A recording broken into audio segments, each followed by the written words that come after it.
I'm just going to do one little quick supplemental video. This is related to something that's been I talked about in the last couple trailer update videos, but that's audio compressor. So in my trailer here, I've got this Behringer, it's what they call Ultradyne Pro DSP 9024. This thing's actually an older unit. I personally had it for over 15 years, and I bought it used. If you look back at the documentation on it, I think it came out in maybe 1999 or so. So this thing is nearly 20 years old. But the fact of the matter is, this type of device is becoming rare, almost extinct for live use. Most people that need multi-band compressor, they're doing it in the mastering phase, which is something that's done, use the term from the video world, post-production. So basically, as the audio is, the final mix is being created, they'll run it through a mastering compressor.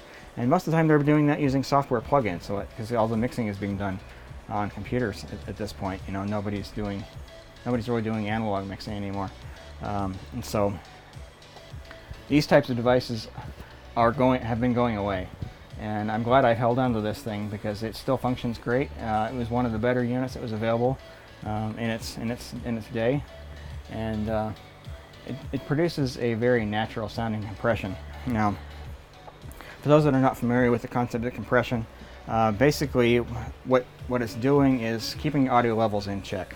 So once the sound exceeds a certain level threshold that you set,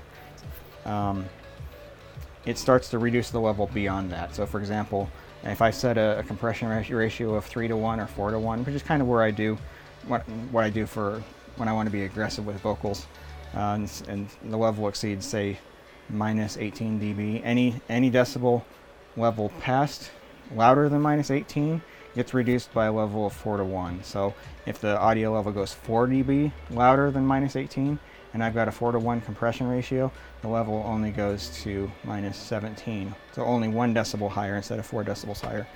And that really allows you to keep your levels in check.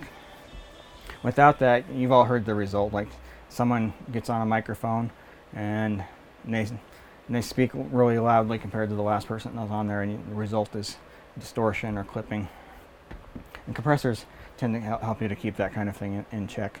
In terms of its use in video production, for live use, a compressor like this is essential because you want the level to be loud enough that everybody can hear it, but not so loud that when there are one of those transients that it doesn't get to the point of clipping, it doesn't distort. And so we use a compressor, or a combination of compressor and limiter in order to make sure that those levels stay in check. Now, one thing that's different about this compared to other compressors is this is multi-band. So basically what that means is it divides the audio frequency spectrum up into 6 separate bands. So there's one for low bass, there's one for mid bass, a couple for mid range, and then a couple for your high frequencies. And the reason you want to do that is your ear doesn't pick up on compression that's being applied to a single range of the audio spectrum as much as it does compression that's applied to the entire audio spectrum. And so multi-band compression is much more pleasing. It doesn't sound anywhere near as much as compressed as you would normally find a single band compressor. You've probably all heard audio that's been overly compressed, especially in electronic music these days. They really like to overly compress things, and so you'll have that bass drum hit, and then everything else drops in level because they've applied that type of compression in there where that bass pushes the audio past that threshold, and the compressor brings the level of everything down as a result in order to try and keep things in check. And a multi-band compressor, if you're using a multi-band compressor in that same situation, it would only be affecting the frequency range of that drum, so everything else would not be reduced in level. Therefore, a multi-band compressor is far less audible, far less noticeable when it's being used as compared to a single band compressor. So I've been able to drastically increase the levels of audio since I installed that multi-band compressor in the audio path here in the trailer. I'm able to run about 20 decibels louder, which is one of the ways you can tell a professional live stream from an unprofessional one. The unprofessional ones, the audio level is always too low, or you get distortion or clipping when somebody comes in and they're being loud, if there's any sort of loud audio source.